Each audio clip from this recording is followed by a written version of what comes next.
Jagtial MLA camp కార్యాలయంలో media సమావేశంలో పాల్గొన్నారు జిల్లా పార్టీ కాంగ్రెస్ అధ్యక్షులు గజంగి నందయ్య, మున్సిపల్ చైర్పర్సన్ సమిండ వాణి శ్రీనివాస్, టిపిసిసి సెక్రటరీ బండా శంకర్, మాజీ మున్సిపల్ చైర్మన్లు గిరినాభూషణం, అడువాల జ్యోతి, కోఆప్షన్ సభ్యులు గట్టు సతీష్, లక్ష్మణ్, పట్టణాధ్యక్షులు కొత్త మోహన్, జిల్లా యూత్ అధ్యక్షులు బీరం రాజేష్, కౌన్సిలర్లు దయాల చంద్రకళ, శంకర్, స్వప్న, గిరిధర్, పద్మ, రాజేందర్, మమత, రామకృష్ణారెడ్డి, నాయకులు ప్రవీణ్ రావు, పులి నర్సయ్య, నాయకులు తదితరులు పాల్గొన్నారు. సందర్భంగా నాయకులు మాట్లాడుతూ కేంద్రీయ విద్యాలయం స్థలం విషయంలో అనవసర రాద్ధాంతరం అవసరం లేదని, సంజయ్ కుమార్ ఎమ్మెల్యే పలుచోట్ల పరిశీలించి స్థలాలు విద్యార్థులకు అనుకూలంగా ఏర్పాటు చేశారని అన్నారు. భోగశ్రావణి హయాంలో జగిత్యాల మున్సిపల్ పూర్తిగా అవినీతిమయమైందని, ఖర్జూర మొక్కలు నాటితే ఈత పళ్ళు కాస్తున్నాయని మీరా మాట్లాడేదని ప్రశ్నించారు. హైదరాబాద్ లో బిజినెస్ చేసుకుంటూ మెరుపుతీగలాగా జగిత్యాలకు వచ్చి ఏదో మాట్లాడితే ప్రజలు నమ్మరని, ప్రజలు అన్ని గమనిస్తున్నారని అన్నారు. ముందుగా మీడియా మిత్రులకు, సమావేశంలో పాల్గొంటున్న ప్రజాప్రతినిధులందరికీ మా హృదయపూర్వక నమస్కారం. నిన్న భోగశ్రావణి గారు ప్రెస్ మీట్ లో మాట్లాడుతూ 62 కోట్లు అమృత్ ద్వారా అవినీతి జరుగుతుందని ప్రెస్ మీట్ లో మాట్లాడడం జరిగింది. ఇది అమృత్ స్కీమ్ కాదు, నేషనల్ హౌసింగ్ బ్యాంక్ లోన్ ద్వారా వచ్చే నిధులు ఇవి. దానికి రాష్ట్ర ప్రభుత్వం మళ్ళీ ఈ లోన్ చెల్లించవలసి ఉంటుంది. 50 కోట్లు నిధులు వచ్చాయి. దీనికి మళ్ళీ రాష్ట్ర ప్రభుత్వం ఈ నిధులు మళ్ళీ లోన్ చెల్లించవలసి ఉంటుంది. ఇది పూర్తిగా ఆన్లైన్ టెండర్లు. 62 కోట్లు మొత్తం 8 టెండర్లు పిలవడం జరిగింది. ఇది పూర్తిగా ఆన్లైన్ టెండర్లు. రాష్ట్రంలో దీనికి ఎక్కడి నుంచైనా పాల్గొనవచ్చు. ప్రస్తుతం 2 పనులకు ఆమోదించడం జరిగింది. ఇంకా 6 పనులు డాక్యుమెంట్ వెరిఫై జరుగుతుంది. ఈ పనులు అమృత్ స్కీమ్ కింద రాలేదు. ఈ పనులు వర్క్ నేమ్, వార్డ్ మెంబర్లు మాత్రమే పూర్తి వివరాలు ఆన్లైన్ టెండర్లో ఉంటాయి. మీరు ఇది వరకు చైర్పర్సన్ గా చేశారు కదా, ఎస్టిమేట్లు ఎవరు ప్రాసెస్ చేస్తారో, టెండర్ ఎలా పిలుస్తారో మీకు తెలియదా అని ప్రశ్నిస్తున్నాను. మాటి మాటికి మన గౌరవ ఎమ్మెల్యే సంజయ్ అన్న గారి మీద మీరు మాట్లాడుతున్న అవాక్కులు చెవాక్కులు పూర్తిగా మానుకోవాలి. మన జగిత్యాల పట్టణ ప్రజలు మీరు చేస్తున్న ఆరోపణలో వాస్తవం లేదని గ్రహిస్తున్నారు.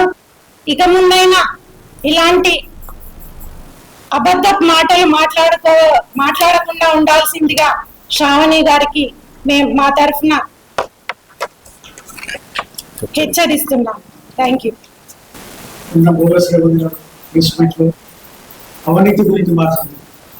అసలు అవినీతి గురించి మాట్లాడే అర్హత లేదు.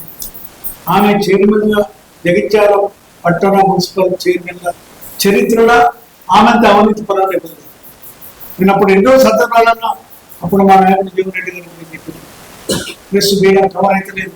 ఈ అవినీతి పరం పట్టణాలు చేయాలి, డోర్ టు డోర్ కాంప్లైంట్ పంచిపెట్టాలని కూడా నేను విజ్ఞప్తి చేస్తే అని తెలుసుకొని చేయాలని రాష్ట్ర నాయకులు, లేకుంటే రాష్ట్ర నాయకురాలు స్థాయి కూడా పోలేకపోతుంది. ఇంత ఎన్నిసార్లు అవినీతికి నిరోధక శాఖ వాళ్ళు వచ్చారు. మున్సిపాలిటీ ఇంతమంది కమిషనర్లు తమలేదు. ఇవన్నీ అవినీతి కూడా గమనించు. ఆఫీసర్ మంచి పని చెప్తుంటే ఆయన ఎందుకు పంపిస్తున్నావు, నువ్వు చెప్పినట్టు ఇవ్వకపోతే, చెప్పినట్టు వినకపోతే, డబ్బులు ఇవ్వకపోతే నువ్వు వాళ్ళని పంపించు. మరి జగిత్యాల చరిత్రలో డిఐఎం ట్రాన్స్ఫర్ అయినంతమంది కమిషనర్లు ఎప్పుడు కూడా కాలేదు.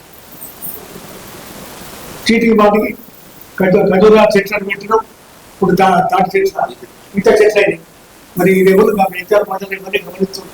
కాబట్టి మీరు ఒక్కోసారి అవినీతి గురించి మీరు ఎవరి గురించి కూడా మాట్లాడేది అనుకుంటున్నారు. ఇంకోటి కేంద్ర విద్యాలయం గురించి మొన్న మా కేంద్రీయ విద్యాలయం అనుమతి తీసుకొచ్చారు అరవింద్ గారు, ఆయనకు ధన్యవాదాలు చేస్తున్నారు. కానీ ప్రభుత్వ భూమి ఎక్కడుంటే అక్కడ పెడుతుంది. ఇవాళ జేఎన్టీ కాలేజ్ ఎక్కడ ఉంది, న్యాక్ ఎక్కడుంది, ఇవాళ కలబెల్లి గారు మోడల్ స్కూల్ ఎక్కడ ఉంది, ప్రభుత్వ స్థలాలు కావాలి. మరి ఎంపీ గారికి కొడిపోయింది. మీ మామగారు రియల్ ఎస్టేట్ చేస్తారు కదా, ఇక్కడ అక్కడ ఎంపీ కొడిపించుకోవడానికి మీకే పేరు వస్తుంది కదా, అరవింద్కి పేరు వస్తుంది కదా, పార్లమెంట్ ఉంటాడు మీరు పోయి కట్టండి. నన్ను ఒక రాజకీయం పేర్కండి. ఇంకా 3 సైట్లు చూపించారు, టీఆర్ నగర్ నుంచారు, కాలగంజ్ నుంచారు, అంతరాల నగర్ నుంచారు, ఏదో కూడా సెలెక్ట్ చేసి కట్టవచ్చు. దానికి ఇంత రాద్దంత అవసరం లేదు. అది టౌన్లోనే కావాలి, మెయిన్ రోడ్కే కావాలంటే కాదు సార్, దొరకదు. ప్రభుత్వం మీకు ఒకటి అక్కడ ఇస్తుంది. దానికి ఇదంతా రాద్దంత అవసరం లేదు. తప్పక ఏదో ల్యాండ్ డిసైడ్ అవుతుంది, అక్కడ కట్టి చూపిస్తుంది. ఏ విధంగా అంటే కేంద్ర విద్యాలయం అదో అద్భుతమైన కార్యక్రమం అన్నట్టుగా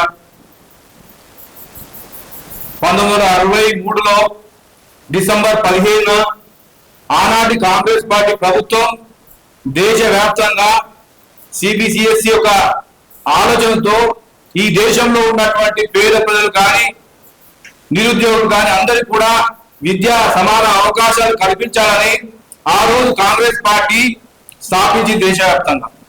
అందులో భాగంగానే మరి గౌరవ ఎంపీ గారు జగిత్యాలకు తేవడం జరిగింది. సంతోషం, స్వాగతిస్తాం కాంగ్రెస్ పార్టీ పక్షం. కానీ ఈ రోజున గత వారం 10 రోజులుగా ఈ కేంద్ర విద్యాలయం పైన అవాకులు చవాకులు పేరుస్తూ ఇష్టానుసారంగా సంస్కారం లేకుండా మరి భారత్ మాతాకి జై అంటూ ఎన్నో కుసంస్కారాటువంటి కార్యక్రమాలు మాట్లాడుతున్నటువంటి వారు బీజేపీ నాయకులు అని చెప్పి సందర్భంగా తెలియని ప్రయత్నం చేస్తున్నారు. అందులో భాగంగా ముఖ్యంగా మాజీ మున్సిపల్ చైర్పర్సన్ ఎవరైతే ఉన్నారో వారు చైర్పర్సన్ గా పదవి బాధ్యతలు చేపట్టిన తర్వాత 3 సంవత్సరాలని దేశంలో ఎక్కడ జరిగిన అవినీతి 1952లో జగిత్యాల మున్సిపాలిటీ ఏర్పడిన సందర్భంలో అప్పటి నుంచి ఎప్పుడుగా అంత అవినీతి ఎప్పుడు జరగలే. ఎన్నో కమిషన్స్ మారారు, ఎంతో మంది ఏసీపీ దాడులు జరిగాయి. జగిత్యాలకు కమిషనర్ గా రావడానికి కొరకు భయపడ్డ సందర్భాలు అనేక ఉన్నాయి. మరి మీ యొక్క పరిపాలనలో చదువుకున్న వ్యక్తిగా ఆ రోజు మీకు అవకాశం ఇస్తే కనీసం మీకు ఒక కమిషనర్ గా, ఒక మున్సిపల్ చైర్పర్సన్ గా మీరు వాళ్ళని మరి నీతివంతమైన పరిపాలన ప్రజలకు అందించేటువంటి అవకాశం లేకుండా పోయింది. అది మీ యొక్క ఆలోచన విధానం, మీ యొక్క పద్ధతి అని చెప్పి సందర్భం తెలియజేస్తున్నాను.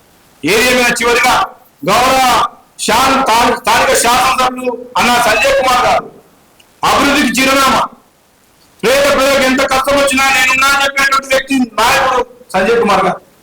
దయచేసి ఇటువంటి మాటలు ముందు మాట్లాడినట్టయితే మరి తీవ్రమైనటువంటి పరిణామాలు ఎదుర్కోవచ్చని చెప్పి సందర్భం తెలియజేస్తూ, దయచేసి మీరు ఆడపడుచుగా మా ఇంటి ఆడపడుచుని మాట్లాడుతూ దయచేసి ఇటువంటి సంస్కారం లేనటువంటి మాటలు మాట్లాడితే మాత్రం భవిష్యత్తులో మీరు తీవ్ర పరిణామాలు ఎదుర్కొంటారని చెప్పి సందర్భంగా తెలియజేస్తూ, నిన్న జగిత్యాల బీజేపీ ఇన్ఛార్జ్ అటువంటి సోదరి భోగ శ్రావణి గారు మాట్లాడితే దయ్యాలు వేదాలు వలిచినట్టుంది.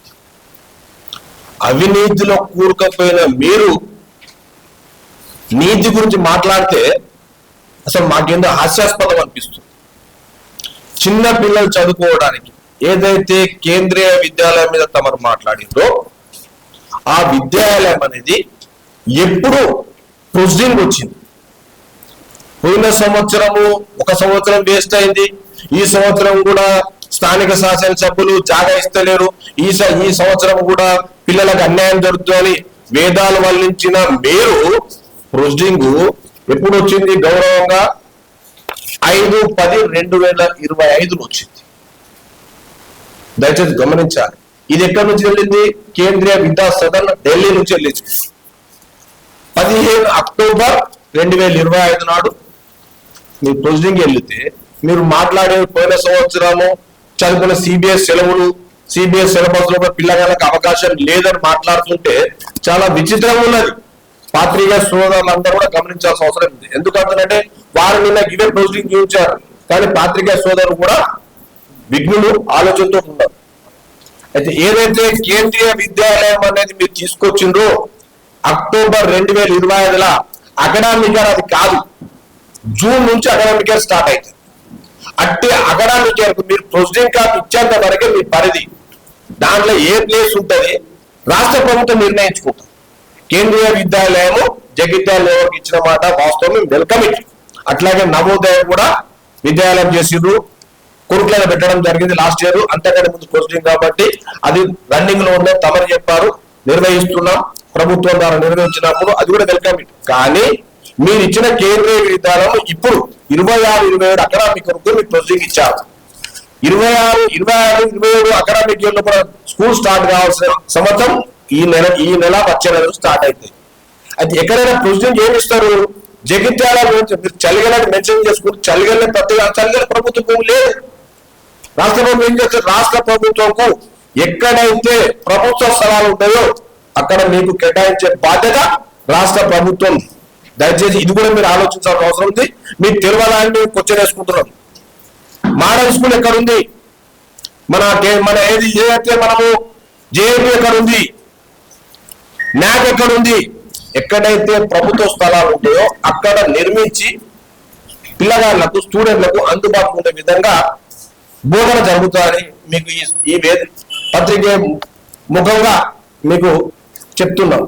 ఏదైతే మీరు సంజయ్ కుమార్ మీద ఆరోపణ చేసుకుంటూ సంజయ్ కుమార్ మీద ఈ పని చేస్తారు, అసలు మీరు ఇచ్చిన ఫండింగ్ ఎంత, ఆ ఫండ్ ఏ పద్ధతి ఇచ్చిందో అది కూడా మీరు చదువుకోలేదు. గతంలో మీరు మున్సిపల్ చైర్మన్ 3 సంవత్సరాలు చేశారు.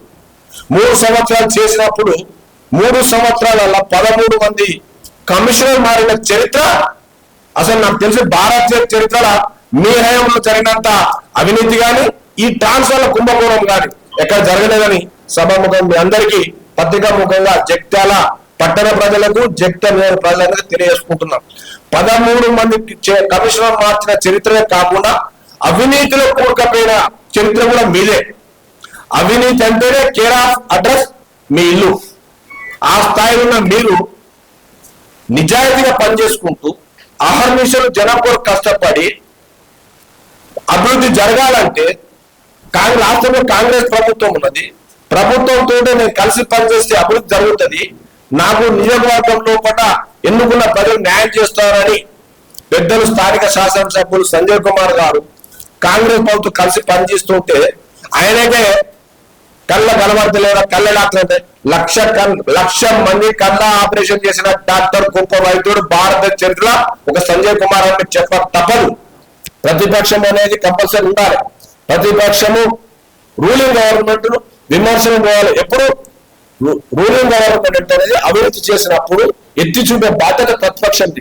ప్రధాన ప్రతిపక్షంలో కూడా మీ పార్టీ నాయకుడే అటల్ బిహారీ వాజ్పేయి గారు కూడా ఒకనాడు ఉండే ఆ ఉందాదనం మీరు నేర్చుకోండి దయచేసి.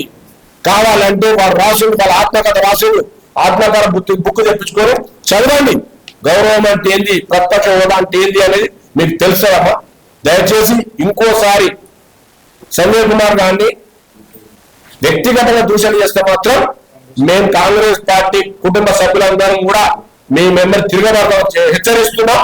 దయచేసి మీరు మార్చుకోండి పద్ధతి. Thank you everybody.